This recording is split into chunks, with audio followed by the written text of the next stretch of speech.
Section D. Yes, see question number 32। इस question में हमें बोला था prove that if a line is drawn parallel to one side of a triangle to intersect the other two sides in distinct point then the other two sides are divided in the same ratio. तो आपको ये statement समझ के क्या आ रहा है यार? Yes, आपको इस क्वेश्चन में क्या प्रूफ करना था? Basic proportionality theorem. तो इसका प्रूफ मैं ऑलरेडी आपको बता चुकी हूँ, तो मैं फिर से इसका प्रूफ नहीं करवा रही हूँ क्योंकि बीपीटी का प्रूफ ऑलरेडी हम 2 बार कर चुके हैं, बीपीटी और Thales theorem. This is the statement is given to you need to prove the Thales theorem. It is asked in 5 marks. Yes और नो लर्नर्स, मैंने आपको बताया था ये बहुत इंपॉर्टेंट है, ये पूछा जाता है। चलो, अगर a girl of height 90 centimetre, a girl means this is the girl of height 90 centimetre is walking away from the base of a lamp post at the speed of 1.2 metre per second. जो girl है वो उसने अपनी journey कहाँ से की है? Lamp post से। लैम्प पोस्ट के कहाँ से? बेस से। तो वो मतलब गर्ल यहाँ से यहाँ तक चली होगी। यस और नो? यस। कितनी स्पीड से चली है वो? 1.2 मीटर पर सेकंड। ठीक है। If the lamp post is 3.6 metre above the ground, we have the height of the lamp post that is 3.6 metre above the ground. We need to find the length of a shadow after 4 seconds। मतलब 4 seconds चलने के बाद हमें क्या निकालना है? the length of the shadow। the length of the shadow is equals to d। हमें क्या निकालना है? x की वैल्यू। yes और no? yes। हमें स्पीड दी है, स्पीड कितनी दी है? हमें स्पीड दी है 1.2 मीटर पर सेकंड। और साथ में हमें ये भी बोला है कि लड़की ने स्टार्ट कहाँ से किया अपनी जर्नी? AB से। और कितने सेकंड्स बाद की वो हमसे क्या पूछ रहे हैं? Length of the shadow after 4 seconds. मतलब यहाँ से लेकर यहाँ तक वो 4 सेकंड्स तक चली होगी। जब स्पीड पता है, टाइम पता है 4 सेकंड्स, तो हम डिस्टेंस निकाल सकते हैं। yes, distance will be 4.8 metre. So BD is given as 4.8 meter. Yes or no? Now you can find out the length of the shadow by proving these two triangles similar. If these two triangles are similar, their sides are proportional. So you will write x over, first you will write the triangle EDC is similar to triangle EBA. These two triangles are similar, so their sides are proportional. So you from here you will write ED over EB is equals to DC over BA। Yes और no? Yes. ED कितना दिया है हमें? x। EB कितना होगा? 4.8 plus x। And DC कैसे निकालेंगे? दिया है 90 एंड BA गिवन है। अच्छा, यूनिट का ध्यान रखेंगे, कितना है? 90 centimetre. 90 centimetre can be written है 0.9 metre and AB is given as 3.6। इसको आप सिंप्लीफाई करेंगे तो यहाँ से कितना आ जाएगा? 4x is equals to 4.8 plus x। यहाँ से 3x is equals to 4.8, x की वैल्यू कितनी आ जाएगी? 1.6। तो the length of the shadow is 1.6 metre. Length of the shadow is 1.6 metre. This question is clear to you? तो पहले तो हमें बोलना था कि ये दोनों ट्राइंगल सिमिलर होंगे बाय बीपीटी, फिर हमें डिस्टेंस BD निकालना था by using distance formula, then we got the answer that is the length of a shadow. ये दोनों ट्राइंगल्स कौन सी क्राइटेरिया से कॉन्ग्रुएंट होंगे? A similarity. This is the common angle and this angle is equal to this angle each 90 degree because the lamp post and the girl are perpendicular to the ground. This is clear? Okay. Now see next question. Modal age means mode निकालना है and median age means median निकालना है। तो you know median और mode कैसे निकालते हैं? Only you need to apply the formula, you will get mode and median. Yes or no? Yes। तो मोड का फॉर्मूला बताएं learners. Mode is equals to क्या होता है? L plus yes F1 minus F0 divided by 2 F1 minus F0 minus F2 into H। यही हमारा formula होता है। तो आप वैल्यूज पुट करेंगे तो आपको मोड की वैल्यू मिलेगी 36.7 एंड मीडियन आपको मिलेगा, मीडियन की वैल्यू आएगी 35.7 after doing all the calculation. If you have any doubt in this I will make a separate video for that because मैंने आपको मोड और मीडियन निकालना ऑलरेडी सिखा चुकी हूँ। मीडियन में क्या करते हैं? सबसे पहले हम क्या निकालते हैं? एन की वैल्यू कितनी आएगी? यहाँ पे 100 पॉलिसी होल्डर है तो एन की वैल्यू कितनी आएगी? 100। इसमें मीडियन निकालने के लिए हम क्यूमुलेटिव फ्रीक्वेंसी बनाएंगे, फिर n/2 की वैल्यू निकालेंगे, फिर देखेंगे कि वो क्यूमुलेटिव फ्रीक्वेंसी के अंदर n/2 की वैल्यू कहाँ लाई कर रही है, उससे मैक्सिमम वाला क्या हो जाएगा हमारा मीडियन क्लास, उसके ऊपर वाली क्यूमुलेटिव फ्रीक्वेंसी लेंगे। ये सब हम डिस्कस कर चुके हैं already. Okay, so shall we move to the next question? Okay, next. अब बच्चों को इस क्वेश्चन में ज़रा कन्फ्यूजन सी हो सकती है। कन्फ्यूजन किस टाइप की? इस क्वेश्चन में बोला है represent the following pair of equation graphically and hence comment on the condition of consistency of this pair. मतलब सबसे पहले तो आपको दोनों इक्वेशन को क्या करना है? ग्राफिकली सॉल्व करना है। दोनों इक्वेशंस को ग्राफिकली दिखाने के लिए आपको उसके क्या निकालने पड़ेंगे? सॉल्यूशन। तो पहले आप फर्स्ट इक्वेशन के सॉल्यूशन निकालेंगे और दूसरी इक्वेशन के सॉल्यूशन निकालेंगे। फिर आप ऑब्जर्व करेंगे कि ये दोनों तो एक ही इक्वेशन है, एक ही लाइन की इक्वेशन है। यस और नो? Yes, these are एक ही लाइन की equation means the lines are coinciding each other means they are having a consistent solution and these two lines are dependent having infinitely many solution. So आप ये वाला part कर सकते हैं। yes or no? infinitely many solution आएंगे इसमें और ये सिस्टम कैसा कहलाएगा? डिपेंडेंट। MCQ में भी एक क्वेश्चन था जिसका आंसर क्या था? डिपेंडेंट। दोनों लाइन ऐसी दी थी और बोला था ये किस टाइप का सिस्टम है, तो हमने कर लिया था। yes or no? yes। Next, in a class test the sum of Anamika's marks obtained in maths and science is this. हमें नहीं पता कि अनामिका ने मैथ्स में कितना स्कोर किया, साइंस में कितना स्कोर किया, तो हम मान लेते हैं मैथ्स में उसने x मार्क्स स्कोर किए हैं और साइंस में उसने y मार्क्स स्कोर किए हैं। So according to the first statement the sum of the marks scored in maths and science is 30। So equation क्या बन जाएगी? x plus y equals to 30। Now the next condition, had she got 2 marks more in maths and 3 marks less in science, maths में वो कितने marks ला रही थी x, अब 2 marks extra आ गए तो x plus 2 marks in maths and 3 marks less in science means y minus 3, then the product of their marks is given as 210। Yes और no learners, आप कर लेंगे ये वाला क्वेश्चन, तो इक्वेशन फॉर्म होगी, इससे हमारा क्या हो जाएगा, आंसर आ जाएगा। तो उसको सॉल्व कर लेते हैं। आप क्या करें, इसमें सब्स्टिट्यूशन मेथड लगा लें। तो यहाँ से y की वैल्यू कितनी आ जाएगी, y की वैल्यू आ जाएगी 30 माइनस एक्स, इसमें पुट कर लें यहाँ पे हम, ठीक है करते हैं, x प्लस 2 मल्टीप्लाई y की वैल्यू कितनी है 30 minus x minus 3 equals to 210 कर लेंगे। अब इसको सॉल्व करना है, this is a quadratic equation, so आपको अपना आंसर x की वैल्यू और y की value, the marks obtain by her in both the subject क्या करना है, कमेंट करना है। Okay yes, next question, the length of hypotenuse in a right angle triangle is given as 6 centimetre more than the twice the length of the shortest side. तो अब हमें नहीं पता तो हम क्या मान लेते हैं, शॉर्टेस्ट साइड कितने सेंटीमीटर की है, शॉर्टेस्ट साइड x सेंटीमीटर की है। So according to this hypotenuse कितने लेंथ की हो जाएगी, yes 2x plus 6। If the length of its third side, means एक हमारे पास एक राइट एंगल ट्राइंगल है तो उसमें 3 साइड होती हैं, एक होती है हाइपोटेन्यूज, एक होती है परपेंडिकुलर, एक होता है बेस। तो हमें हाइपोटेन्यूज पता चल गया, इसको हम परपेंडिकुलर मान लेते, तो थर्ड साइड क्या कहलाएगी, हमारी बेस। तो बेस का क्या रिलेशन दिया है, the length of its third side is 6 centimetre less than thrice the shortest side, it means 3x minus 6 होगा, यस और नो। 3 टाइम्स में से क्या कर दो, 6 सेंटीमीटर लेस कर दो, तो हमारी क्या आ जाएगा, बेस आ जाएगा। तो हमें बोला है find the dimensions of the triangle. Since these are the sides of a right angle triangle, so it should satisfy the Pythagoras theorem। तो हमारे पास परपेंडिकुलर की वैल्यू x है, बेस की वैल्यू 3x माइनस 6 है, हाइपोटेन्यूज की value 2x plus 6 है, तो हम क्या x की वैल्यू नहीं निकाल पाएंगे, यस निकाल लेंगे by applying the Pythagoras theorem. तो perpendicular square means x square plus base square is equals to hypotenuse का स्क्वायर। अब बच्चे गलती क्या करते हैं, इसको एक्सपेंड किससे करना है, एल्जेब्रिक आइडेंटिटी, गलत नहीं करना है यहाँ से हमें। देखिए एक्स स्क्वायर प्लस यहाँ से क्या आ जाएगा 9x square plus 36 minus 6 into 12, 12 into 3 36 x is equals to 4x square plus 36 plus 24 x. यहाँ से हम इतना कर लेंगे, यस 36 से 36 कैंसिल हो रहा है, मतलब कांस्टेंट टर्म तो कोई है ही नहीं। अच्छा इसको सॉल्व करते हैं, ये हो जाएगा 10x स्क्वायर और यहाँ से 4 आएगा तो कितना हो जाएगा 6x square is equals to, इन दोनों को ऐड ऑन करेंगे तो कितना आ जाएगा 60x। यहाँ से एक x कैंसिल, x की वैल्यू कितनी आ गई 10। जब भी हम वेरिएबल कैंसिल करते हैं तो उसकी जगह 0 आता है, बट यहाँ पे ऑब्वियसली बात है साइड 0 नहीं हो सकती, तो हम जो भी वेरिएबल को हम कैंसिल करते हैं उसकी जगह 0 आता है, बट यहाँ पे तो कुछ ऐसा हो ही नहीं सकता क्योंकि साइड कभी भी 0 हो नहीं सकती। तो x की वैल्यू कितनी आ गई 10, मतलब शॉर्टेस्ट साइड कितने सेंटीमीटर की थी, shortest side is of 10 centimetre, the hypotenuse is of 26 centimetre and the base is of 24 centimetre. Okay learners, unit आप लिख कर आए होंगे तभी आपको फुल मार्क्स मिलेंगे। ओके चलो केस बेस्ड स्टडी क्वेश्चन करते हैं। बहुत आसान क्वेश्चन पूछा था है ना लर्नर्स आपसे। On a Sunday your parents took to you to a fair, you could see lot of toys displayed and you wanted them to buy a Rubik's cube, this is a Rubik's cube and a strawberry ice cream for you। आपको दो चीज़ें चाहिए, एक तो Rubik's cube चाहिए और एक आपको स्ट्रॉबेरी आइसक्रीम चाहिए, आपने डिमांड की अपने पेरेंट्स से। तो देखते हैं आगे, based on the information given below answer the following question, find the length of the diagonal of the Rubik cube if each side measure 6 centimetre. बहुत आसान क्वेश्चन है, आपको बताया है क्यूब का डायगोनल का फॉर्मूला क्या होता है, √3 है, where a is the side of the cube. So इसका आंसर कितना हो जाएगा 6√3 centimetre is the diagonal of a Rubik cube. It is asked in 1 mark, तो हम डायरेक्ट आंसर लिखेंगे तो भी हमारा एक भी नंबर नहीं कट होगा। Next, find the volume of Rubik cubes if the length of the edge is 7 centimetre. क्या होता है 343, तो हम क्या लिखेंगे, हमारा आंसर क्या हो जाएगा 343। Okay next, What is the curved surface area of the hemisphere? Hemisphere का क्या निकालना है, curved surface area if the base radius is given as 7 centimetre.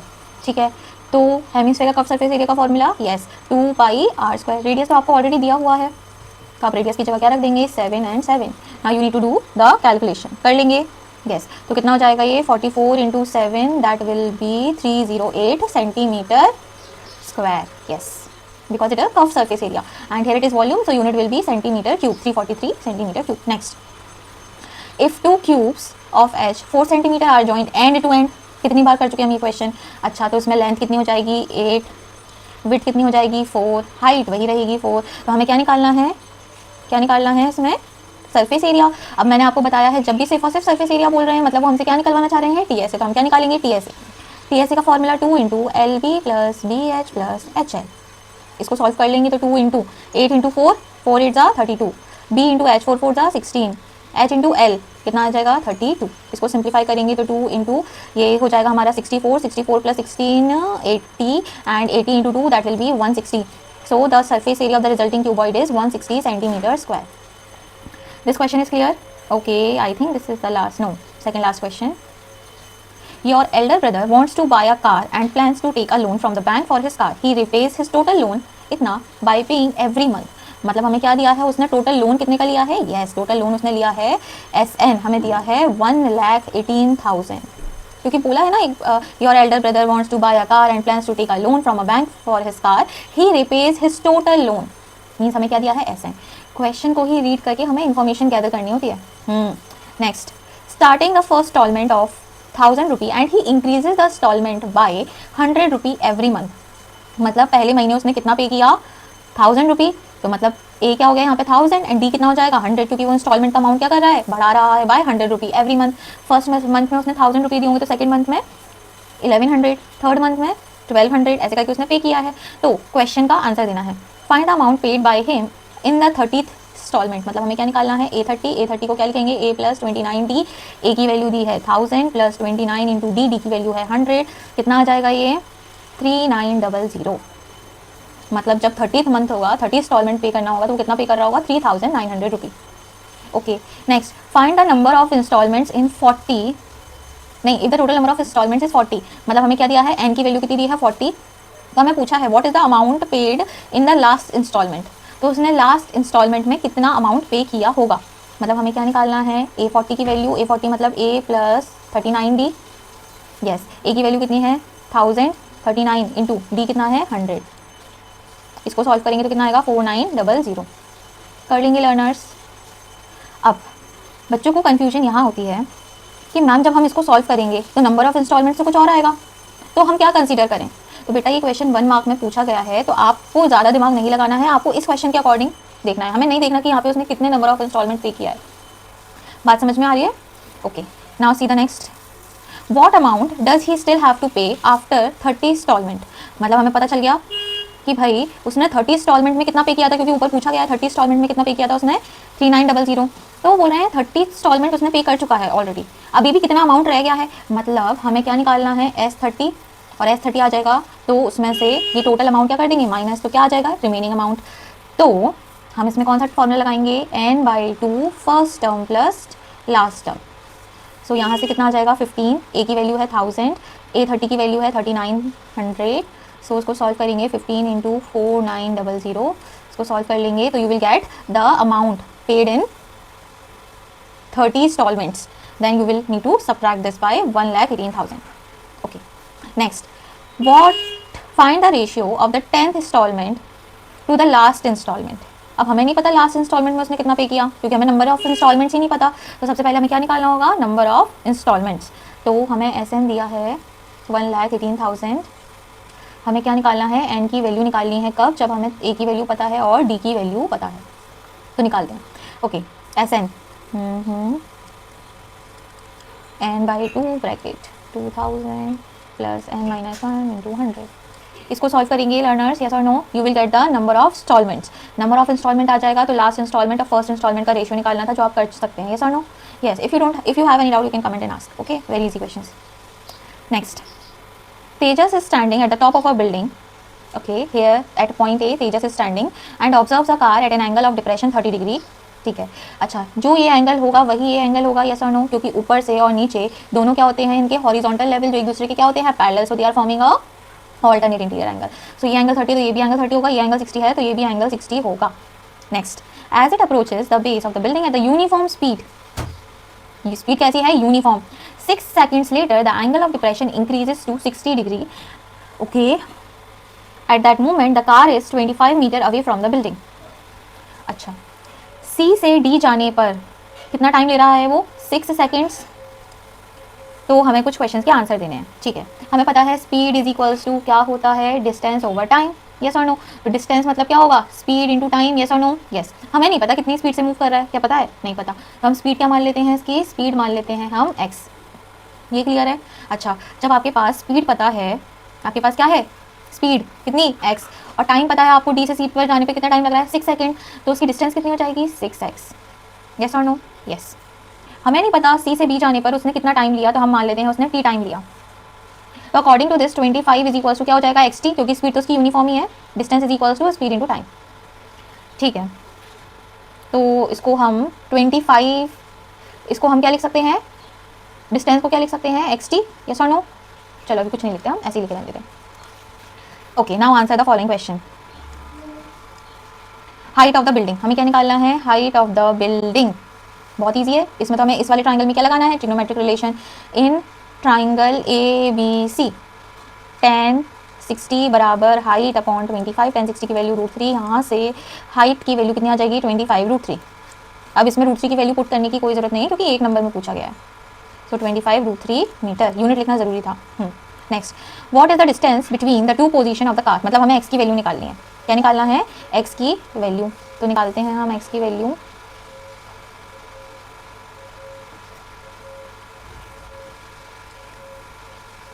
हाँ, तो आप सबसे पहले तो बड़े वाले ट्राइंगल में लगाओ ट्रिग्नोमेट्रिक रिलेशन, तो क्या हो जाएगा tan 30 equals to h over yes 6x plus 25, और यहाँ से क्या आ जाएगा tan 60 equals to h over 25, yes और नो। मेरा मन कर रहा है मैं दोनों को मल्टीप्लाई कर दूँ, मल्टीप्लाई करूँगी तो RHS का RHS से मल्टीप्लाई करूँगी, LHS का LHS से मल्टीप्लाई करूँगी। कर सकते हैं ना, यस कर सकते हैं। तो यहाँ से आ जाएगा 1/√3, यहाँ से आएगा √3, इन दोनों का मल्टीप्लाई विल बी 1, और यहाँ पे हो जाएगा h² divided by 25 into 6x plus 25। Cross multiply कर लेते हैं, 25 into 6x plus 25 equals to h², और h की वैल्यू तो हमें पता ही है कितनी है 25 √3। तो 25 √3 का square will be 25 into 25 into 3, 25 से 25 कैंसिल, इसको सिंप्लीफाई करेंगे तो क्या आएगा 6x plus 25 is equals to 25 into 3। यहाँ से 6x इज इक्वल्स टू क्या आ जाएगा 25 इंटू 2, 6x की वैल्यू कितनी आ जाएगी 50, तो x की वैल्यू कितनी आ जाएगी 25/3। Means the distance between the two, the distance they are asking the distance, तो डिस्टेंस तो कितनी थी 6x, तो यहाँ पे हम x की वैल्यू पुट कर क्या निकाल लेंगे 6x की वैल्यू, that is going to be 50 metre. Very easy question, yes. Now see the next, what would be the total time taken by the car to reach the foot of the building। हमें क्या निकालना है, total time. Time निकालने के लिए पहले तो क्या निकालना होगा, स्पीड। पहले क्या निकालना होगा, स्पीड, और स्पीड कितनी आई x, yes we already got the speed, that is 25/3 metre per second.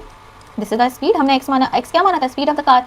Okay, speed आपको पता है, हमें क्या निकालना है, टाइम निकालना है। क्या हमें डिस्टेंस पता है, यस हमें डिस्टेंस कितना पता है, यस डिस्टेंस हमें दिया है 25 मीटर। वो बोल रहे हैं what will be the total time taken by the car to reach the foot of the building from the starting point, मतलब यहाँ से लेकर यहाँ तक उसको कितना टाइम लगा। अच्छा, सी से डी से सी पे जाने पे तो उसको भाई 6 सेकंड लगे, तो पहले तो हमें सी से बी तक जाने में कितना टाइम लगा वो निकालना होगा। तो उसके बीच की डिस्टेंस कितनी है 25, स्पीड कितनी है 25/3, तो टाइम कितना आ जाएगा 3 सेकेंड्स। तो भाई उसको टोटल टाइम कितना लगा 6 + 3 that is, yes learners 6 + 3 that is 9 seconds taken by the car to reach the foot of the tower from the point B. Clear? Okay. What is the distance of the observer from the car when it makes an angle 60 degree? What is the distance of the observer from the car? अच्छा, हमें बोला है what is the distance of the observer. Observer तो कहाँ था, point A पर, from the car when it makes an angle 60 degree. तो हमें क्या निकालना है, yes we need to find out this hypotenuse. Can you find it out, yes. Question समझ में आया ना, देखो ये अच्छा क्वेश्चन था, बट बच्चे बी वाला प्रेफर नहीं करते, ए वाला कर लेते हैं, बट जिनने भी प्रेफर किया है तो आपको क्या निकालना है इसमें, hypotenuse. What is the distance of the observer, where is the observer, observer is at point A from the car when it makes an angle 60 degree, means here the point is, the car is at point C, we need to find out the distance AC. You will apply the Pythagoras theorem, you will get the answer. The height of the building is 25 √3. If you apply the Pythagoras theorem, it will be 25 √3 whole square plus 25 ka square. It is going to be 25 into 3 plus 25 ka square into 3 plus 25 ka square into 1. So it is going to be, if you add on, it will be 25 ka square into 4. So it will be taking under root, it will be 50. 50 will be the hypotenuse.